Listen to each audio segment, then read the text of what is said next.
BBC Sounds. Music, radio, podcasts. Hello, and thanks for listening to the Farming Today This Week podcast. I'm Kaz Graham, and in this episode, eggs up, wheat down. What's made the most cash for farmers? It is good news, isn't it, that the farming profitability has increased, that hopefully that'll help start to build some of that farmer confidence back. The Welsh Government's plan to protect the environment, increase biodiversity and punish polluters. This has the ability to make real changes and address long-term systematic failings that we've had. We can't even build in some areas of the country because the pollution levels are so high. And stopping the innovation drain. We need government intervention to ensure that the cycle of companies that start up, they stay. It's not a cost issue, it's viewing an investment case, and the investment case is there, it just needs to be looked at.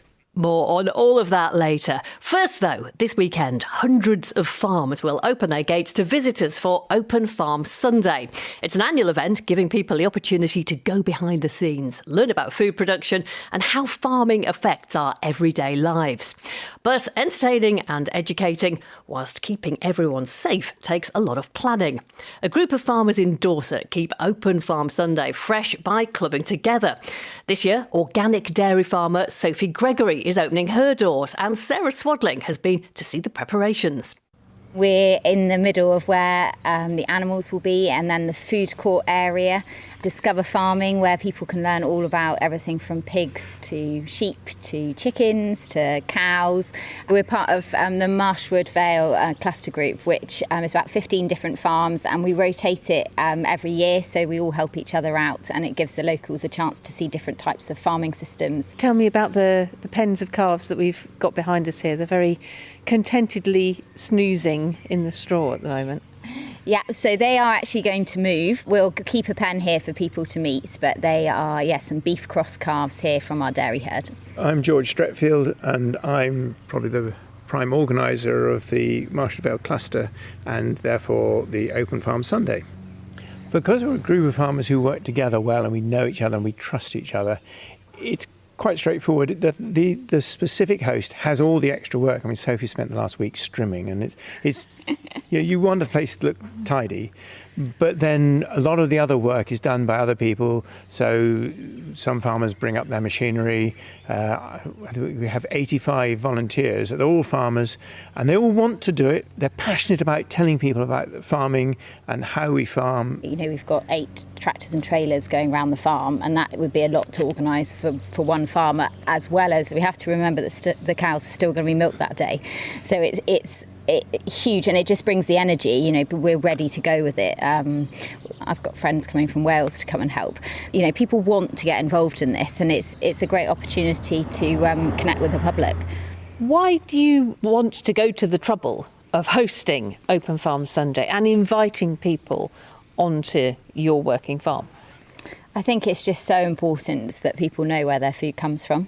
It's not just about learning what farmers do to produce food, but also how they're looking after the environment and also supporting local communities by employing local staff and using local businesses to help run their business. So, George, what have we got here? We got Bertha.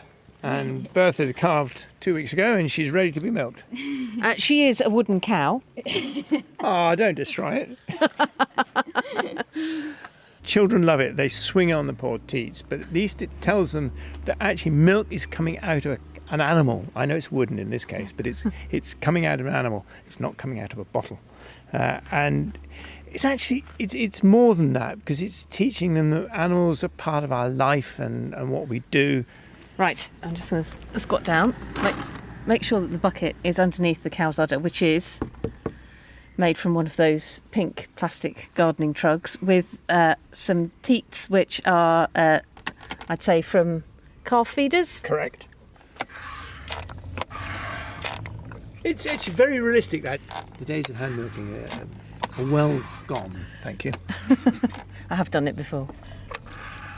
How do you address the difficult questions that people might have about some of the practices that enable us to have milk, in that calves have to be separated from the cows? Is that something that you address head on? Yeah, I mean, I think that with everything, everyone appreciates honesty. And as long as we can give the reasons behind why we make the choices that we do on the farm, then I think people appreciate that and then understand so that they can make an informed judgment on whether it's what they want to drink. And is the beauty of Open Farm Sunday that it's not happening on farms necessarily that are visitor attractions? Yeah, it's a real farm. I mean, Sophie and Tom are real farmers and they work 24 hours a day. When you host Open Farm Sunday, you are exposing your soul. You are opening your farm up for people to come and have a look. And we're very proud to do that. That's George Streetwood and Sophie Gregory. A new law which is intended to protect nature and reverse the loss of wildlife has been introduced by the Welsh Government. The Environment Bill aims to allow members of the public to challenge organisations in Wales, including councils, on environmental issues such as water pollution. If passed, it will set up a new Office of Environmental Governance to enforce environmental law, and ministers in the Senate will have to set targets to reduce pollution and manage ecosystems. BBC Wales' Gareth Breyer reports. This legislation has been described by the Welsh Government as crucial and an important step in addressing the climate change and nature emergencies. But it's been a long time coming.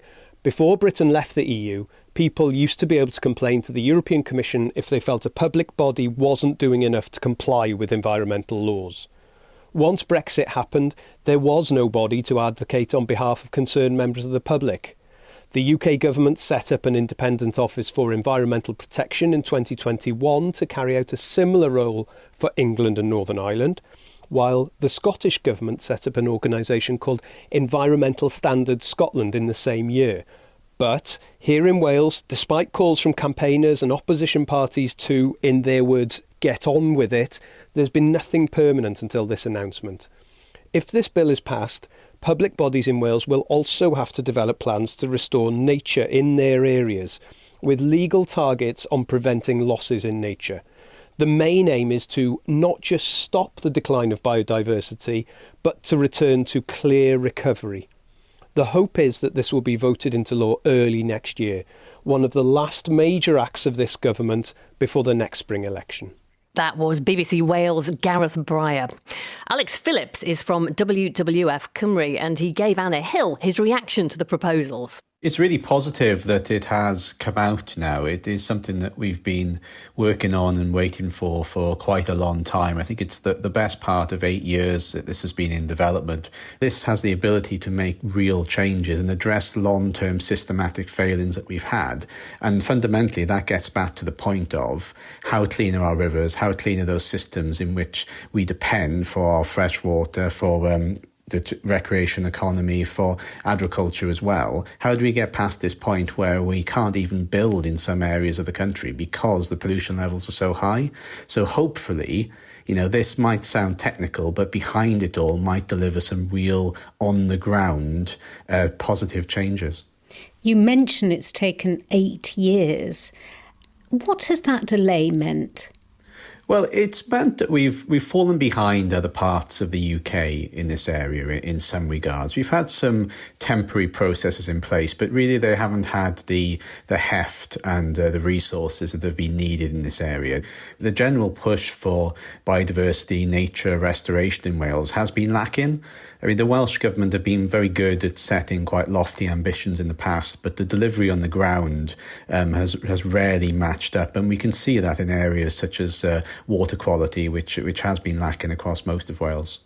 We'll come to that in just a minute.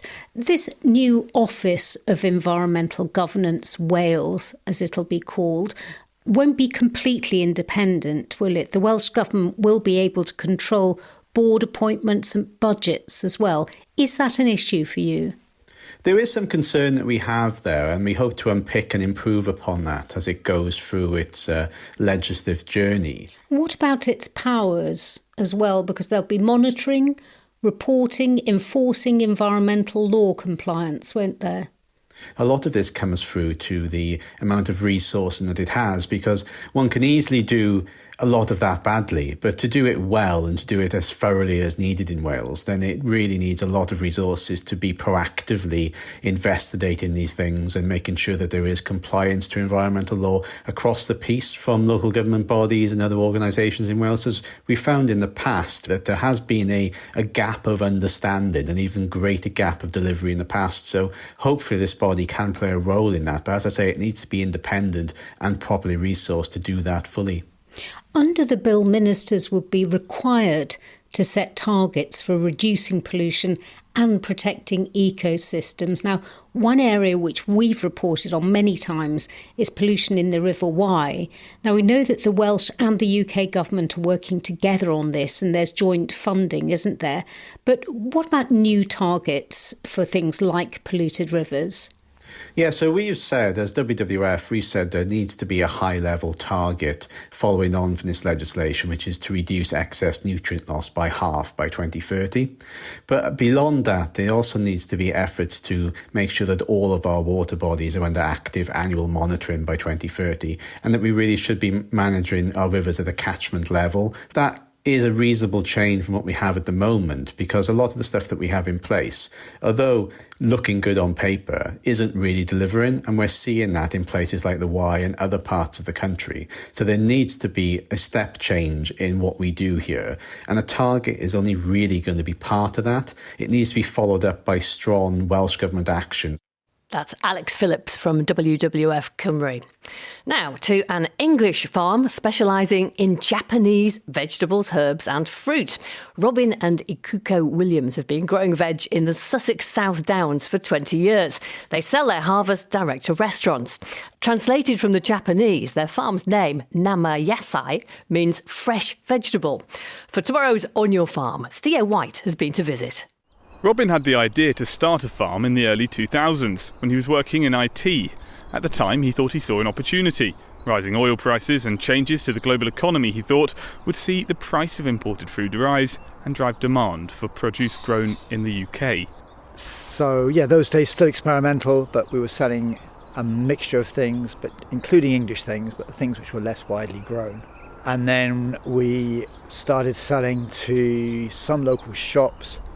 Shops didn't last long because I soon realised that they need to double the price to cover their overheads. So we've ended up doing restaurants and veg boxes. Since they started selling to chefs, Nama Yasai has become a bit of a cult grower for the restaurant scene in London and the southeast of England. If you're lucky enough to sit down for a Michelin-star meal anytime soon, there's a chance you'll see this farm's name proudly displayed somewhere on the menu. The chefs that we deal with, they really lead the way, I think, in innovation, and that they make farms like ours sustainable because they're keen to use new things, different things. They're able to adjust the menu very quickly. So if we suddenly run out of something, they will use something else that we have, and that helps us a lot. And I think they're making a big, often underestimated impact on the food scene. Here we are now coming into what I think is your main field. It doesn't look like a conventional field. There's long rows of shrubs and trees in kind of a tramline pattern. You do use an agroforestry alley cropping method. Would you just explain what that is? Well, I guess pretty well known now, but again, when I started, people thought I was crazy planning to plant trees on the land. For me, I decided the only way that it would be worth doing would be if the trees themselves were producing a crop. And so yes, we planted them in rows, leaving a big space for machinery to go through with vegetables in between. Some soft fruit and some taller trees. So we've got a couple of rows of plums, gooseberries, blackcurrants and Japanese quince. There's some medlar further over. We've just started planting for this season, so a lot of Japanese stuff, but also beetroots. Leeks will be going in a few weeks. They're in the greenhouse at the moment. We go for diversity. We've got to accept that chefs will only place an order if we've got a range of stuff that makes it worth their while. This woodland you found another use for, haven't you? Because you started to harvest some of the crops that are growing wild here. Chefs can make almost anything. They can make a really tasty dish out of something which otherwise looks pretty mundane or you wouldn't have a clue what to do with. Things like bracken shoots. In Japan, that's quite a well-known delicacy called warabi. There's some wild garlic on the farm, ale hoof, just coming into season, small blue flowers, very aromatic. Well, there's something here called Lady Smock, giving away all our secrets here, but hey, gonna retire soon. And Nature's wasabi, you know how popular wasabi is now? Yeah, of course. Delicious. So, not sure if that's pink, purple or violet, but you can choose your own description. It's a very narrow shoot with very small, delicate funnels. Now, we had one of the chefs down the other day. He tasted this, was blown away. Go on, you taste it. It's got it's rockety, and then it's got a little bit of wasabi on the. It's a bit spicier. It's absolutely delicious. Okay, you're not helping our advertising, are you? I'd say it's very strong wasabi. It's good. Why don't I go again? It's got an amazing wasabi flavour. Thank you. Not bad. And you can hear more about all of that in tomorrow morning's On Your Farm at 6:30. Now, $300 million or £221 million and around a decade. That is the estimated cost and timeline for bringing a new agri-chemical product from idea to farm. All this week on Farming Today, which you can hear at 5:45 just before the Today programme on weekdays and any time you fancy on BBC Sounds, we've been looking at agricultural innovation. And those two stats are a good indication of the challenges. We'll hear more about that in a moment. But first, let's hear from one of the big companies in this field. Syngenta is an agri-chemical and seed multinational with around 53,000 employees in 100 countries. Its largest research and development centre is here in the UK. Dr. David Hughes, the company's global head of technology, identification and evaluation for crop protection, told Charlotte Smith innovation must be driven by what will add value on farm. The golden rule, to my mind, is that the grower has to win. There have to be a reason to actually use a given technology in a given context, and the growers have to win. They have to make more money by using your product than they would make if they didn't. And so that is the fundamental business case behind the innovation. How much then is it a concern as more farmers turn to regenerative farming, where they're trying to use fewer chemicals? Well, I think the question always has to be, what is the best way of producing this crop that achieves multiple different objectives at the same time? The profitability of the farm is a key objective. You've got to make a certain amount of food. The process needs to be sustainable. And so you have to balance all of those things together when a farmer decides exactly what kind of operations they need to do in order to get the crop out of the ground, which is an incredibly complicated process. So however they choose to integrate all of these different decisions together, that is their agronomic process that they're trying to optimize. But some are now saying, well, I'll take a yield penalty and I'll hope to get more money off the market for that because I'm doing it in a regenerative way, better for nature, cheaper for me because I'm not, frankly, buying your products. Absolutely. So that is always part of the process optimization thinking that the grower will go through. And if that works for them, then that's absolutely great. But the grower should be focused on what is the best way of achieving my objectives, whatever those objectives might be. I just want to talk a bit about when innovation looks like it's going to be great, but actually doesn't work out. And the obvious example is neonics in this context, where it looked like a great idea, something that was a seed treatment. It meant you didn't have to spray chemicals around, but actually because of the impact it had on bees and other pollinators, they were banned. How much is that a concern as you're coming up with bright ideas? Is failure in the back of your mind? Well, failure is intrinsic in the R&D process. Most of the things that we work on, sadly, fail. They never make it to market. So those of us in R&D get used to this. What we can do is learn the lessons of the past, understand what the parameters are in more detail than we did perhaps back then, and apply those parameters to our R&D processes to make sure we don't make the same mistakes again. How expensive is it to innovate? Well, getting a new chemical active ingredient to the market has recently been estimated to cost about $300 million. So it's got to work. It has to work, yeah. And the other implication is, in order for it to be a good business proposition, then the sales of that product, once we get it to the market, need to be significant in order to pay back that massive investment up front that will have been taken out in R&D. And so that limits the kind of problem that we try to solve, because not all of those problems are that big. But if it's going to cost us $300 million to develop a solution, then that will often never pay for itself. David Hughes from Syngenta. Well, the Society of Chemical Industries says the government should invest more in science to stop new technologies developed in the UK from leaking away to other countries. Executive Director Sharon Todd told Charlotte that while the UK supports innovation, it's not good at helping companies develop so they can get their ideas to market. The UK is a great place in which to innovate. We have great assets, amazing universities, SMEs, government supports R&D, with funds. So it's a great place to innovate, but it's not a great place necessarily for that innovation to be turned into societal and economic benefit. So all that work only goes so far, and then what happens? Correct. We make all the investment, but the payback comes later, and more often than not, the payback comes elsewhere outside of the UK. So, for example, the SMEs might develop their technology in the UK, but then scale up and manufacture elsewhere. And the large companies might come and do some bits of research, for example, at universities, but then they go off elsewhere to then develop and make those products. What needs to change that? I think there needs to be an appreciation of what the problem is. But we need government intervention to ensure that the cycle of companies that start up, they stay. And that might mean helping them in terms of support for scale-up.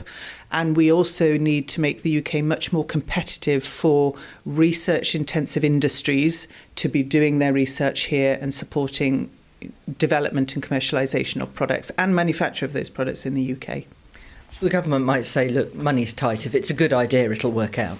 Yeah, they might say that, but unfortunately all the data points show that the UK is not competitive anymore. Rachel Reeves herself identified a huge gap of, a significant amount of money when she came on board, and the lack of growth is there. You can just see it in all the data points. We live in a world that's very competitive, and the UK just has to step up.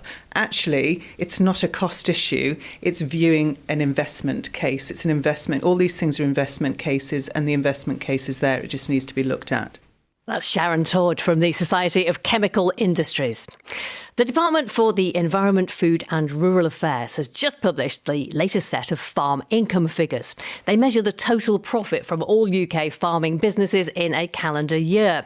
The TIF, that's the total income from farming, for 2024 was £7.7 billion, up by a very healthy £1.6 billion from 2023. It was a good year for dairy and beef farmers and egg producers, but less so for arable farmers, with substantial falls in the value of wheat, barley and oilseed rape, with total crop output falling by more than £500 million. Tom Bradshaw is the president of the National Farmers Union. It is good news, isn't it, that the farming profitability has increased, that hopefully that'll help start to build some of that farmer confidence back. But what I think it really highlights is the huge volatility that we've seen, and also a big variance between different sectors of the industry. Tell me more about that. Give me a bit more detail. Well, the cereal sector continues to have a very challenging time. There's been two difficult harvests, and this one coming forward because of the incredibly dry weather we've had doesn't look a lot better. The beef sectors, the prices have been much better, and so the profitability has increased. And we've seen that as well in dairy and in poultry. So I think there's a very variable picture. But we've also, 2023 was the year where we had very, very high energy costs on the back of the tragic situation over in the Ukraine. And I think that meant it was very expensive farming that year. Thankfully, those fertiliser and energy costs have fallen back. And that's being seen within the 2024 figures. The bottom line, I guess, that the public will be seeing is that farmers made £1.6 billion more last year than they did the year before. Public perception, I guess, will be that farmers are doing very, very nicely. Thank you very much. I think it's a return to profitability for many sectors. It's a very, very volatile time, and we welcome the profit that we need to reinvest in the food system. But as I say, there are still the haves and the have-nots. There's some sectors which are finding it far more challenging. But let's welcome this, let's build on it, and let's make sure we really do build that thriving food production industry, that farming industry that we need to drive food security for the future. The value of subsidies in farm incomes in 2024 was actually up on 2023 and on 2022 as well, it was at 7.9%. Does that reflect the higher uptake of the English government's sustainable farming incentive? That's absolutely what it reflects, that there had been an inability to get the money out of the door as the cuts from the BPS, the old support scheme, were being taken. The new schemes weren't up and running and there wasn't the demand for those new schemes. What we've seen in 2024 is a much wider uptake of those environmental schemes, that public money for public goods. And they've been able to get that money out the door, which again is good news. But since then, we've seen the tap turned off. We've seen those schemes shut. And we don't know what's going to happen after the comprehensive spending review. So it's good news for 2024, with some haves and some that are finding it far more difficult. But what we need to look at is how do we make sure we build that confidence for 2025 and beyond to reinvest in the farming industry and deliver for food security that everybody needs. Tom Bradshaw from the National Farmers Union. That's all from us for today. I'm Kaz Graham. The producer is Beatrice Fenton, and Farming Today this week is a BBC Audio Bristol production.